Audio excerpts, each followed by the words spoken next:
C'est déjà arrivé un bull run effréné sans pivot de la Fed. Bah, en fait, historiquement parlant, quand tu as un pivot, c'est plutôt négatif. Mais si tu as pas eu le pivot, c'est ce qu'on a eu depuis des années. Hein. On a eu depuis le lancement du Bitcoin, en fait. Hein. Depuis le La lancement crise. du Bitcoin, ouais. Depuis la crise des subprimes, on était sur des taux très très bas.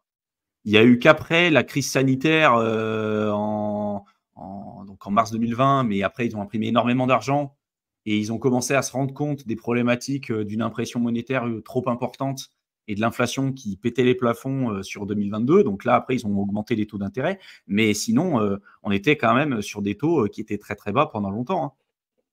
Donc oui, c'est déjà arrivé un bull run effréné sans pivot, en fait. Oui.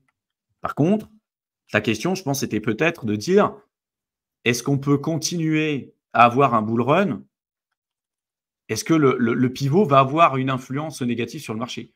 Et il y a eu des cas où il n'y a pas eu de problème, c'est ce qu'on appelle la théorie du soft landing, mais dans la majorité des cas, il y a des soucis.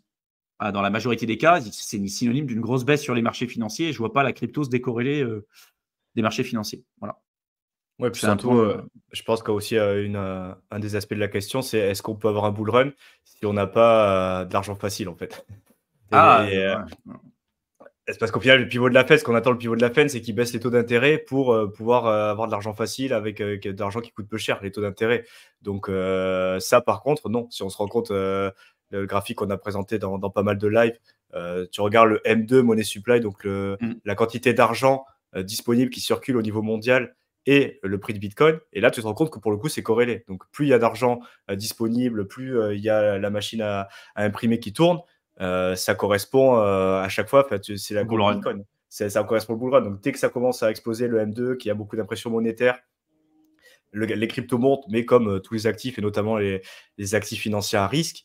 Et dès que ça se resserre, ben, comme par hasard, tu rentres en bear market. Donc, je pense que c'est pas forcément le pivot de la Fed ou certains éléments concrets. Par contre, la quantité d'argent disponible au niveau mondial et la facilité d'accès aux capitaux, là, par contre, oui, ça influe, mais comme sur tous les marchés, toutes les classes d'actifs, et notamment, oui, les classes d'actifs à risque, dont la crypto-monnaie, qui sont quand même en première place par rapport à ça.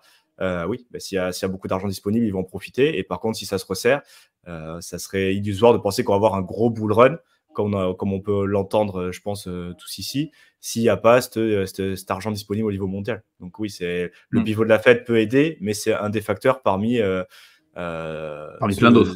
cet élément macro qui fait est-ce qu'il y a beaucoup d'argent disponible, est-ce que c'est facile ou est-ce que c'est plutôt difficile d'avoir accès à cet argent. Bon. Bah, est-ce que c'est favorable aux actifs risqués, au risque on asset? En fait, c'est juste Oui, ça. c'est ça. Il y a plein de facteurs à analyser et il y en a pas qu'un. Quoi. Mais globalement, oui, tu peux très bien avoir des taux d'intérêt bas si derrière, ils n'impriment pas de l'argent, si la M2 monnaie supply augmente pas, bref, tu vas pas avoir un bull run aussi important sur la crypto, ça c'est clair.